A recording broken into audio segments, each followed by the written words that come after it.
Mr. Shelf gave me some tips on setting goals that changed my life forever. And I want to share those with you.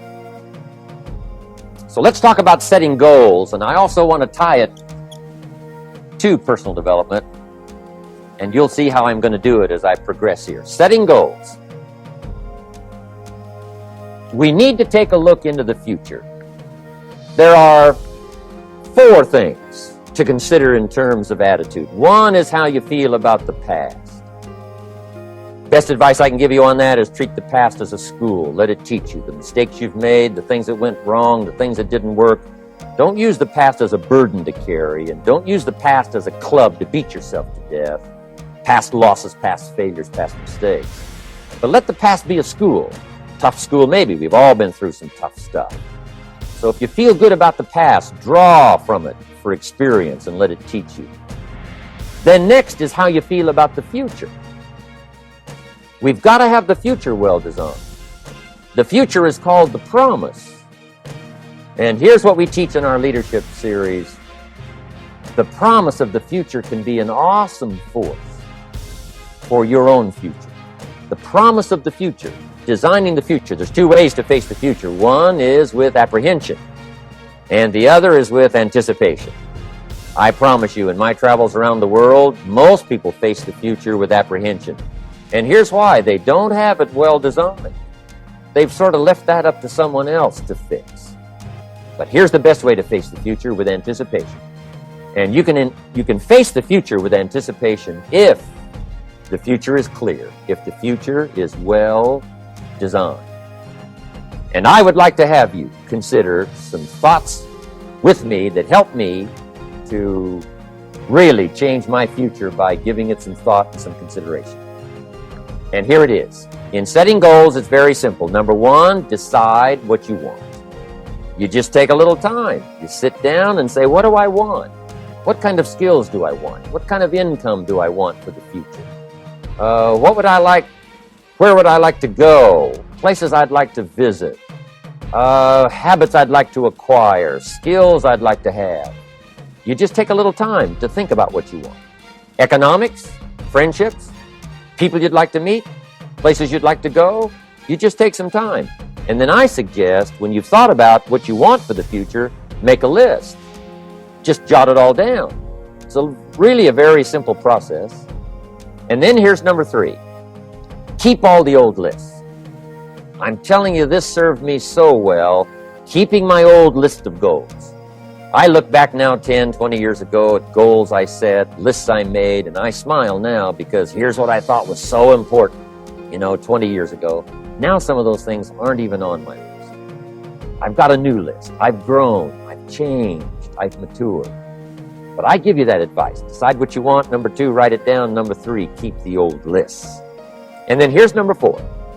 When you get something that's on one of these lists, check it off. Part of the fun of having a list is checking it off. And then if you can add some drama to checking it off, see, that's what really helps. I set a goal to go to Spain many, many years ago.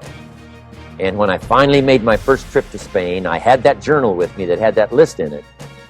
And while I had my journal on my lap, waiting for the wheels to touch down in Madrid, I waited until the wheels touched the runway, and I checked it off. Just adding a little drama. So, part of the fun of having a list is checking it off. Now, here's what's important about the lists and designing your future. If the future gets clear, the price gets easy. Because you got to remember, for every promise, there's a price to pay. Everybody's got to pay the price. Everybody's got to do the deal. Everybody's got to do the disciplines. Everybody has to pay. But here's what I've discovered. If the promise is clear and powerful, the price is easy to pay. The price is some classes. The price is a few books. The price is a few disciplines. The price is finding something that'll make your life better, make you grow, make you change, make you develop. So the first part of the key is to design the promise. Then, what is the price to pay? I'm telling you, the price will be easy. Anybody in my audience can pay, no matter where you are, where you come from. Color doesn't matter, religion doesn't matter, where you grew up doesn't matter, circumstances don't matter. I'm telling you, if you'll make the promise of the future clear for yourself. The things you want, the places you want to go, the things you want to have, the person you want to become, the skills you want, the homes you want, the future you want, the friends you want, all of the values of life that you could possibly want. If you'll make that clear, make those lists, and be serious about it, I promise you it's an easy price to pay. Anybody can pay it. And the best advice I can give you is, if I can do it, you can do it. Farm boy from Idaho, raised in obscurity, I changed my life, turned it upside down, turned it all around, found economics, found future, found promise, and if I can do it, you can do it. So, start setting your goals and see if you can't get a better excitement going for the things you want to accomplish for the future. One of the major reasons for setting goals is for what they make of you in achieving it. My teacher advised me when I first got started at age 25, he said, "Jim, why don't you set a goal to become a millionaire?"